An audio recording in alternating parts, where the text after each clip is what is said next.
ഇറാന്റെ ഭാഗത്തു നിന്നുള്ള യുദ്ധം കടുക്കുകയാണ്. ഹൈഫയിലെ ജനവാസ കേന്ദ്രങ്ങൾക്ക് നേരെ ഇറാന്റെ മിസൈൽ ആക്രമണം നടന്നിരിക്കുകയാണ്. വൻ നാശനഷ്ടം നടന്നതായിട്ട് റിപ്പോർട്ട് ചെയ്യുന്നു. അവിടെ 4 പേരെ കാണാതായി. ഈ മിസൈൽ നേരിട്ട് പതിച്ച കെട്ടിടം ഏത് നിമിഷവും നിലംപൊത്താവുന്ന അവസ്ഥയിലാണെന്നും ഫയർ ആൻഡ് റെസ്ക്യൂ സർവീസ് പറഞ്ഞിരിക്കുകയാണ്. നോക്കെ യുദ്ധം കടുക്കുന്ന രീതിയിലുള്ള വാർത്തകളാണ് വരുന്നത്. ഇസ്രയേലിനെ സംബന്ധിച്ചിടത്തോളം വളരെ നാശനഷ്ടമാണ് ഇപ്പോൾ ഇറാന്റെ ഭാഗത്തു നിന്നുണ്ടാകുന്നത്. പശ്ചിമേഷ്യയിൽ സമാധാനമില്ല. ഇറാന്റെ നിലപാടുകൾ കടുപ്പിക്കുമ്പോൾ അമേരിക്കയും ഇസ്രയേലും വിരണ്ടോടുന്ന ഒരു സാഹചര്യമാണ്. ഇപ്പോൾ ഇസ്രയേലിന് ഏറ്റവും കനത്ത പ്രഹരം സംഭവിച്ചിരിക്കുകയാണ്. അവിടുത്തെ ജനവാസ മേഖലയിലേക്ക് ഇസ്രയേലിന്റെ ഒരു മിസൈൽ മഴ തന്നെ ഉണ്ടായിരിക്കുകയാണ്. അത് അവിടുത്തെ കെട്ടിടങ്ങളെ പൂർണ്ണമായിട്ടും തകർക്കുന്ന രീതിയിലാണ് ആക്രമണം നടന്നത് എന്നാണ് പറയുന്നത്. മാത്രമല്ല അവിടുത്തെ ജനങ്ങളെ മാറ്റിപ്പാർപ്പിക്കുന്ന ഒരു സാഹചര്യം ഉണ്ടാവുകയാണ്. ഇപ്പോൾ ഇതാ ഇസ്രയേലിനെ ഞെട്ടിച്ച ആക്രമണം നടത്തിയിരിക്കുകയാണ്. അതായത് ഇറാന്റെ ഭാഗത്തു നിന്നൊരു കടുത്ത ആക്രമണം. വടക്കൻ ഇസ്രയേലിലെ തുറമുഖമായിട്ടുള്ള അല്ലെങ്കിൽ തുറമുഖ നഗരമായ ഹൈഫയിൽ ഇറാൻ തൊടുത്തുവിട്ട ബാലിസ്റ്റിക് മിസൈൽ ജനവാസ കേന്ദ്രത്തിൽ പതിച്ചു എന്നുള്ള വാർത്തയാണ് വരുന്നത്. ഞായറാഴ്ച വൈകുന്നേരം ഉണ്ടായ ശക്തമായിട്ടുള്ള ആക്രമണത്തിൽ ബഹുനില കെട്ടിടം ഭാഗികമായിട്ട് തകരുകയും അപകടത്തിൽ 82 വയസ്സുകാരന് ഗുരുതരമായി പരിക്കേൽക്കുകയും ചെയ്തു എന്നുള്ള വാർത്തകൾ വരുന്നു. ഇനി തകർന്ന കെട്ടിടാവശിഷ്ടങ്ങൾക്കിടയിൽ ഏതാനും പേർ കുടുങ്ങിക്കിടക്കുകയാണ് എന്നാണ് വിവരം. മാത്രമല്ല മിസൈൽ നേരിട്ട് പതിച്ച കെട്ടിടം ഏത് നിമിഷവും നിലം പൊത്താവുന്ന അവസ്ഥയിലാണെന്നാണ് ഫയർ ആൻഡ് റെസ്ക്യൂ സർവീസ് അറിയിച്ചിട്ടുള്ളത്. ഒന്ന് ആലോചിക്കുക, അതിഭയാനകമായിട്ട് പോവുകയാണ്. മാത്രമല്ല അവിടെ വലിയൊരു ഭീതിയും ഉണ്ടാകുന്നു. ജനവാസ മേഖലയെ സംബന്ധിച്ചിടത്തോളം ഇതേവരെ ഈ പറയുന്നത് പോലെ ഇറാന്റെ ഭാഗത്തുനിന്ന് അത്തരമൊരു ആക്രമണം നടന്നിട്ടില്ല. പക്ഷേ ഇപ്പോൾ ജനവാസ മേഖലയിലേക്ക് ഇറാന്റെ ആക്രമണം നടത്തിയിരിക്കുകയാണ്. അതിൽ വലിയ രീതിയിലുള്ള നീക്കങ്ങൾ ഉണ്ടായിരിക്കുകയാണ്. ഇത്രയും നാളും നടത്തിയ ആക്രമണമല്ല ഈ ഒരു ആക്രമണം എന്ന് പറയേണ്ടി വരും. കാരണം ഇറാനെ സംബന്ധിച്ചിടത്തോളം ജനവാസ മേഖലയിൽ ആക്രമണം നടത്തി വിജയം കണ്ടെത്തുകയല്ലായിരുന്നു ഇറാന്റെ നിലപാട്. പക്ഷേ നിലപാടൊക്കെ കടുപ്പിച്ച് ഇനി എന്ത് വന്നാലും ശരി തന്നെ ഇസ്രയേലിനെ ഞങ്ങൾ തീർക്കുമെന്ന നിലപാടിലേക്ക് മുന്നോട്ട് പോവുകയാണ്. മാത്രമല്ല ഈ ഒരു സംഭവത്തിൽ വലിയ നാശനഷ്ടമാണ് സ്ഥലത്തുണ്ടായിരിക്കുന്നത്. ഇനി കെട്ടിടത്തിൽ തീപിടുത്തമുണ്ടായതും രക്ഷാപ്രവർത്തനത്തിന് പ്രതികൂലമായിട്ട് ബാധിക്കുന്നുണ്ട്. IDF ഹോം ഫ്രണ്ട് കമാൻഡും അഗ്നിശമന സേനയും ചേർന്ന അവശിഷ്ടങ്ങൾക്കിടയിൽ തിരച്ചിൽ തുടരുകയാണ്. നിരവധി പേര് കുടുങ്ങിക്കിടക്കുന്നു എന്നുള്ള വാർത്തകളൊക്കെയാണ് വരുന്നത്. ഇത് ബെഞ്ചമിൻ നെതന്യാഹുവിനെ സംബന്ധിച്ചിടത്തോളം ഏറ്റവും ആശങ്കപ്പെടുത്തുന്ന വാർത്തയാണ്. മാത്രമല്ല ഈ പറയുന്നത് പോലെ തന്നെ വലിയ തിരിച്ചടിയാണ് ഇസ്രയേലിൽ ഉണ്ടായിരിക്കുന്നത്. ഇനി ഈ മിസൈലിന്റെ വാർ ഹെഡ് പൂർണ്ണമായിട്ടും പൊട്ടിത്തെറിച്ചിട്ടില്ലാത്തതിനാൽ കൂടുതൽ അപകടം ഒഴിവാക്കാൻ സമീപത്തെ കെട്ടിടങ്ങളിൽ നിന്ന് ആളുകളെ ഒഴിപ്പിക്കുന്ന ഒരു സാഹചര്യം കൂടി ഉണ്ടാകുകയാണ്. പരിക്കേറ്റവരെ കൂടാതെ കടുത്ത മാനസികാഘാതം നേരിട്ട 4 പേരെയും ആശുപത്രിയിൽ പ്രവേശിപ്പിച്ചിരിക്കുകയാണ്. ഇറാന്റെയും ഹിസ്ബുള്ളയുടെയും ഭാഗത്തു നിന്ന് തുടർച്ചയായി ഉണ്ടാകുന്ന മിസൈൽ ഡ്രോൺ ആക്രമണങ്ങളാണ് ഇസ്രയേലിന്റെ വടക്കൻ മേഖലയെ നേരിടുന്നത്. ഇനി മിസൈൽ തടയുന്നതിൽ വ്യോമ പ്രതിരോധ സംവിധാനത്തിനുണ്ടായ വീഴ്ചയെക്കുറിച്ച് ഇസ്രയേൽ വ്യോമസേന അന്വേഷണം ആരംഭിച്ചിട്ടുണ്ട്. മേഖലയിൽ സംഘർഷം അതീവ ഗുരുതരമായിട്ട് തുടരുന്ന ഒരു സാഹചര്യമാണ്. ഹൈഫയ്ക്കെതിരായിട്ടുള്ള ഇറാന്റെ മിസൈൽ ആക്രമണത്തിന് പിന്നാലെ വടക്കൻ ഇസ്രയേലിന് നേരെ ഹിസ്ബുള്ള റോക്കറ്റ് ആക്രമണങ്ങൾ ശക്തമാക്കിയിട്ടുണ്ട്. ഇനി ഞായറാഴ്ച പലതവണ വടക്കൻ മേഖലയിൽ ആപായ സൈറണുകൾ മുഴങ്ങുന്ന ഒരു സൂചനയും ലഭിച്ചിട്ടുണ്ട്. അത് മാത്രമല്ല ഈ ഇസ്രയേലിനെ സംബന്ധിച്ചിടത്തോളം അവിടെ ഒരു ലക്ഷ്യം വെച്ചിരിക്കുകയാണ് ഇറാൻ. അതുകൊണ്ട് തന്നെ അവിടെ നിർത്താതെ സൈറൺ മുഴങ്ങുകയാണ്. അവിടുത്തെ ജനങ്ങളെ മാറ്റിപ്പാർപ്പിക്കുകയാണ്. ഇതിനു മുമ്പും അവിടുത്തെ പ്രദേശങ്ങളിലെ ജനങ്ങളെ മാറ്റിപ്പാർപ്പിക്കുകയുണ്ടായി. കാരണം അവിടെ നിർത്താതെയുള്ള സൈറൺ മുഴങ്ങുന്നതനുസരിച്ച് വലിയ ഭീതിയാണ് ഇപ്പോൾ ഇസ്രയേലിന് ഉണ്ടാകുന്നത്. ഇസ്രയേലിനെ സംബന്ധിച്ചിടത്തോളം ഇസ്രയേൽ ഈ ഒരു പണി എന്ന് പറയുന്നത് ഇറന്ന് മേടിച്ചതാണെന്ന് പറയേണ്ടി വരും. കാരണം യാതൊരു കാരണവും ഇല്ലാതെ അമേരിക്കയുടെ കയ്യിൽ നിന്ന് ഈ ആക്രമണം അങ്ങോട്ട് അനുമതി മേടിച്ച് ഇറാനെ തകർത്ത ഈ പറയുന്ന ഇസ്രയേലിന് ഇന്ന് വലിയ തിരിച്ചടിയാണ് ഉണ്ടായിരിക്കുന്നത്. ഇസ്രയേൽ ഒരിക്കലും ചിന്തിക്കാത്ത രീതിയിൽ അല്ലെങ്കിൽ ഒരിക്കലും ഇങ്ങനെ ഒരു സംഭവം നടക്കില്ല എന്ന് പ്രതീക്ഷിച്ച സ്ഥലത്താണ് ഇറാന്റെ കരുത്ത് വലിയ രീതിയിൽ ഈ ഇസ്രയേലിന് പരിക്കേൽപ്പിക്കുന്നത്. എന്തായാലും ഞായറാഴ്ച പലതവണ വടക്കൻ മേഖലയിൽ ആപായ സൂചന നൽകുന്ന സൈറണുകൾ മുഴങ്ങിയത് ജനങ്ങളെ ഭീതിയിലാഴ്ത്തി എന്നുള്ള വാർത്തകളൊക്കെ വരുന്നുണ്ട്. വടക്കൻ മേഖലയിലെ ഷോമത്തിൽ ഹിസ്ബുള്ള തൊടുത്ത ഡ്രോൺ വീടിന് മുകളിൽ പതിച്ചിട്ടുണ്ട്. മാത്രമല്ല ആക്രമണത്തിൽ നാശനഷ്ടങ്ങൾ സംഭവിച്ചെങ്കിലും ആർക്കും പരിക്കേറ്റിട്ടില്ല എന്നും അവിടുത്തെ അഗ്നിരക്ഷാ സേന അവകാശപ്പെടുന്നുണ്ട്. ഇത്തരം ആക്രമണങ്ങൾ നടക്കുമ്പോൾ മറ്റൊരു കാര്യം കൂടി പുറത്തു വരികയാണ്. അതായത് ഈ പറയുന്നത് പോലെ US-നെയും ഇസ്രയേലിനെയും ആക്രമിക്കാൻ ഇറാൻ ആയുധങ്ങൾ നൽകുന്നത് ഉത്തര കൊറിയ എന്ന ആരോപണവുമായിട്ട് അമേരിക്ക അമേരിക്കൻ നിരീക്ഷകർ രംഗത്തെത്തുകയാണ്. മാത്രമല്ല ഇസ്രയേലിലെയും ഗൾഫ് രാജ്യങ്ങളിലെ US സൈനിക താവളങ്ങളെയും ആക്രമിക്കാനാണ് ഇറാന് ഇത്തരം മിസൈലുകൾ ഉത്തര കൊറിയ നൽകുന്നത് എന്നാണ് അമേരിക്കൻ രാഷ്ട്രീയ നിരീക്ഷകനും എഴുത്തുകാരനുമായിട്ടുള്ള ബ്രൂസ് ബെക്തൂൾ വ്യക്തമാക്കുന്നത്.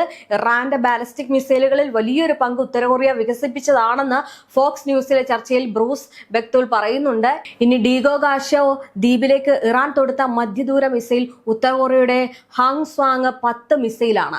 2005 ഉത്തര കൊറിയയിൽ നിന്ന് ഇത്തരം 19 മിസൈലുകളാണ് ഇറാൻ വാങ്ങിയത്.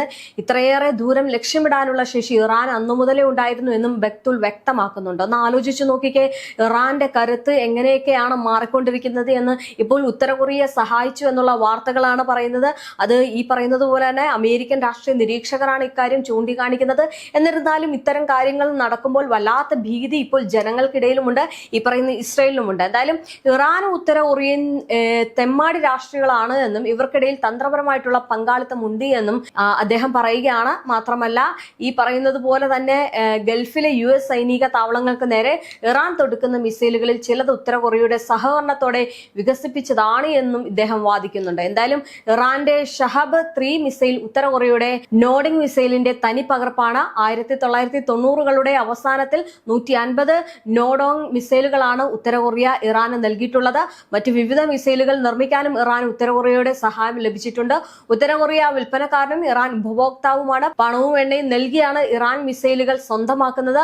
ബ്രൂക്സ് ബെക്തൂൾ പറഞ്ഞ ഒരു കാര്യം ഇപ്പോൾ വലിയ രീതിയിലുള്ള ചർച്ചയ്ക്ക് വഴിവെച്ചിട്ടുണ്ട്. കാരണം ഉത്തര കൊറിയ രംഗത്ത് വരുമ്പോൾ യുദ്ധത്തിന്റെ ഗതി തന്നെ മാറും എന്നുള്ള ഒരു ഭീതിയിലാണ്. മാത്രമല്ല ഇത്തരം കാര്യങ്ങൾ പറയുമ്പോൾ അതൊരു വലിയ ചർച്ചയിലേക്ക് പോകാൻ സാധ്യതയുള്ളത്. ഇനിയിപ്പോൾ റഷ്യയും സഹായത്തിന് ഉത്തര കൊറിയ ഒക്കെ വരുമ്പോൾ അത് വലിയ പ്രശ്നത്തിലേക്ക് പോകും എന്നുള്ളതാണ്. എന്തായാലും ഇത്തരം നീക്കങ്ങളിലേക്ക് നടക്കുന്നുണ്ട് എന്നാണ് ഇവർ പറയുന്നത്. പക്ഷെ അത്തരം കാര്യങ്ങളിൽ ഇതുവരെ യാതൊരു പ്രതികരണവും ഇറാന്റെ ഭാഗത്തു നിന്നുണ്ടായിട്ടില്ല, അല്ലെങ്കിൽ ഉത്തര കൊറിയയുടെ ഭാഗത്തു നിന്നുണ്ടായിട്ടില്ല. ഇതെല്ലാം നടക്കുമ്പോൾ പശ്ചിമേഷ്യയിലെ യുദ്ധത്തിൽ ഇടപെട്ടിട്ടില്ലെങ്കിലും ഉത്തര കൊറിയൻ ഏകാധിപതി കിം ജോങ് ഉൻ ഇറാൻ അനുകൂല നിലപാടുകൾ കൈക്കൊള്ളുന്നു എന്നാണ് റിപ്പോർട്ടുകൾ പറയുന്നത്. ഇനി അയത്തുള്ള അലി ഖമേനിയുടെ വധത്തിന് പിന്നാലെ പരമോന്നത നേതാവായ മുജ്തബ ഖമേനിയെ തെരഞ്ഞെടുക്കുന്നതിനെ അംഗീകരിക്കുന്നതായിട്ട് ഉത്തര കൊറിയ പ്രതികരിച്ചിരുന്നു. ഇനി പരമോന്നത നേതാവിനെ തെരഞ്ഞെടുക്കാനുള്ള ഇറാനിയൻ ജനതയുടെ അവകാശങ്ങളെയും തെരഞ്ഞെടുപ്പിനെയും ബഹുമാനിക്കുന്നതായിട്ടും ഉത്തര കൊറിയൻ വിദേശകാര്യ മന്ത്രാലയം പ്രതികരിക്കുകയും ചെയ്തിരുന്നു. അപ്പോൾ ഇതെല്ലാം നടക്കുമ്പോൾ ഈ ഒരു കാര്യവും അതിൽ നിർണായകമാണ്. ഇനി അമേരിക്കയും ഇസ്രയേലും മേഖലയിലെ സമാധാനവും സുരക്ഷയും നശിപ്പിക്കുകയാണ് എന്നാണ് അവർ പറയുന്നത്. ഇനി ലോകവ്യാപകമായിട്ട് അസ്ഥിരത വർദ്ധിപ്പിക്കുകയും ചെയ്യുന്നുണ്ട്. ഇസ്രയേലും US-ഉം ഇറാന്റെ രാഷ്ട്രീയ വ്യവസ്ഥകളെയും പ്രാദേശിക അഖണ്ഡതയും ലംഘിക്കുകയാണെന്നും ഉത്തര കൊറിയയും പറയുന്നുണ്ട്. ഇനി മറ്റൊരു സുപ്രധാന കാര്യം കൂടി ഇതിലേക്ക് പറഞ്ഞു പോകാം. അതായത് ആക്രമണങ്ങൾ രൂക്ഷമാകുന്നതോടെ ബുഷർ ആണവ നിലയത്തിന്റെ സുരക്ഷ കണക്കിലെടുത്ത് റഷ്യ രംഗത്തെത്തുന്നുണ്ട്. റഷ്യ തങ്ങളുടെ 200 ജീവനക്കാരെ കൂടി അവിടെ നിന്ന് മാറ്റിയിരിക്കുകയാണ്. ഇതിനിടെ മഹ്ഷാർ പെട്രോ കെമിക്കൽ സോണിൽ US ഇസ്രയേൽ സഖ്യം നടത്തിയ ആക്രമണത്തിൽ 5 പേർ കൊല്ലപ്പെടുകയും 170 പേർക്ക് പരിക്കേൽക്കുകയും പറ്റി എന്നുള്ള വാർത്തകളൊക്കെ വരുന്നുണ്ട്. യുദ്ധം തുടങ്ങിയത് മുതൽ ഇറാനിലെ 30-ലധികം സർവകലാശാലകൾ ലക്ഷ്യമിട്ടതായിട്ടും റിപ്പോർട്ടുകളുണ്ട്. എന്തായാലും കുവൈത്തിലെ ഓയിൽ പ്ലാന്റിലും സർക്കാർ ഓഫീസ് സമുച്ചയത്തിലും ഡ്രോൺ ആക്രമണത്തെ തുടർന്ന് വൻ നാശനഷ്ടങ്ങൾ സംഭവിച്ചിട്ടുണ്ട്. മറുഭാഗത്ത് ഇസ്രയേലിനെ ലക്ഷ്യമിട്ട് ഇറാൻ രംഗത്തെത്തുകയാണ്. മാത്രമല്ല ഇറാനൊപ്പം ഹിസ്ബുള്ളയും ഹൂത്തി സേനകളും സംയുക്തമായിട്ട് ദീർഘദൂര ആക്രമണം നടത്തുകയാണ്. അവിടെ വലിയ നാശനഷ്ടം സംഭവിക്കുകയാണ്. ഇനി ലോഡ് എയർപോർട്ടും പ്രധാന സൈനിക കേന്ദ്രങ്ങളുമാണ് ഇവർ ലക്ഷ്യമിടുന്നത്. തെക്കൻ ലെബനിലെ മരാഗെ നഗരത്തിൽ ഇസ്രയേൽ നടത്തിയ ബോംബാക്രമണത്തിൽ 5 പേർ കൊല്ലപ്പെട്ടു എന്നാണ് പറയുന്നത്. ഹിസ്ബുള്ളയുമായിട്ടുള്ള ഏറ്റുമുട്ടലിൽ ഒരു ഇസ്രയേൽ സൈനികർ കൂടി കൊല്ലപ്പെട്ട സാഹചര്യത്തിൽ യുദ്ധത്തിനെതിരെ തെൽ അവീവ് ഉൾപ്പെടെയുള്ള നഗരങ്ങളിൽ വൻ ജനകീയ പ്രക്ഷോഭങ്ങൾ അരങ്ങേറുകയാണ്. മാത്രമല്ല ഇസ്രയേലിനെതിരെ അവിടുത്തെ ജനങ്ങൾ തിരിയുകയാണ്, വലിയ പ്രതിഷേധം ഉണ്ടാകുകയാണ്. അങ്ങനെ യുദ്ധം അതികഠിനമായിട്ടാണ് മുന്നോട്ട് പോകുന്നത്. ഈ യുദ്ധത്തിൽ ഇറാന്റെ നിലപാട് എന്ന് പറയുന്നത് എപ്പോഴും നിർണായകമാണ്. നിലപാടിൽ ഉറച്ചു നിന്ന് അത് പ്രാവർത്തികമാക്കുന്നതാണ് ഇറാന്റെ ഒരു ഏറ്റവും കരുത്തുറ്റ കാര്യം എന്ന് പറയുന്നത്. ഇറാന്റെ ആക്രമണങ്ങൾ ഓരോ ദിവസം കൂടുന്തോറും ഇതിൽ ഏറ്റവും കൂടുതൽ ഭയക്കുന്നത് അമേരിക്കയാണ്. അമേരിക്കയെ സംബന്ധിച്ചിടത്തോളം യുദ്ധത്തിന്റെ ഒരു ആവശ്യവുമില്ലായിരുന്നു. പക്ഷെ ഈ ഒരു യുദ്ധം അമേരിക്കയാണ് കൊണ്ടുവന്നത്. ഇന്ന് ലോക രാജ്യങ്ങൾ ഏറ്റവും കൂടുതൽ പ്രതിസന്ധി അനുഭവിക്കുന്നത് സംഭവിക്കുന്നതിന് പിന്നിൽ ഒരു ഒറ്റ കാരണം എന്ന് പറയുന്നത് അമേരിക്കയാണ്. ഇന്ന് ഈ ഇസ്രയേലിന് ഏറ്റവും കൂടുതൽ നഷ്ടങ്ങൾ മേടിച്ചു കൊടുക്കുന്നത് അമേരിക്കയാണ്. എന്തായാലും അമേരിക്കയും ഇസ്രയേലും കൂടി സംയുക്തമായിട്ട് ഈ ആക്രമണം നടത്തിയപ്പോൾ ഒരിക്കൽ പോലും ചിന്തിച്ചില്ല ഇറാന്റെ ഭാഗത്ത് നിന്ന് ഇത്തരം ഒരു ആക്രമണം നടക്കുമെന്ന്. എന്തായാലും ഇപ്പോൾ വന്നൊരു വാർത്ത അനുസരിച്ച് ഇറാന്റെ നിലപാട് കൂടുതൽ കടുത്തിരിക്കുകയാണ്. ജനവാസ മേഖല ഒരിക്കലും ലക്ഷ്യം വെക്കാത്ത ഇറാൻ ഇപ്പോൾ ആ ഒരു സ്ഥലത്തേക്ക് ആക്രമണം നടത്തിയത് വലിയ രീതിയിൽ ഭീതിയിലാഴ്ത്തുന്നുണ്ട്. ഇനി പകരത്തിന് പകരം അടിക്ക് തിരിച്ചടി എന്ന് പറയുന്നത് പോലെ ഇറാൻ അവരുടെ ആക്രമണങ്ങൾ കടുപ്പിക്കുകയാണെങ്കിൽ അത് വലിയ നാശനഷ്ടങ്ങളിലേക്ക് പോകും. ഈ പറയുന്നത് പോലെ തന്നെ ഇസ്രായേൽ ജനങ്ങളുടെ ഒരു ഭയമായിട്ട് ഇറാൻ മാറിയിരിക്കുകയാണ്. അതുകൊണ്ട് തന്നെ അവിടുന്ന് ആളുകളെ ഒഴിപ്പിക്കുന്നു, അവിടെ വലിയ പ്രതിസന്ധി ഉണ്ടാകുന്നു.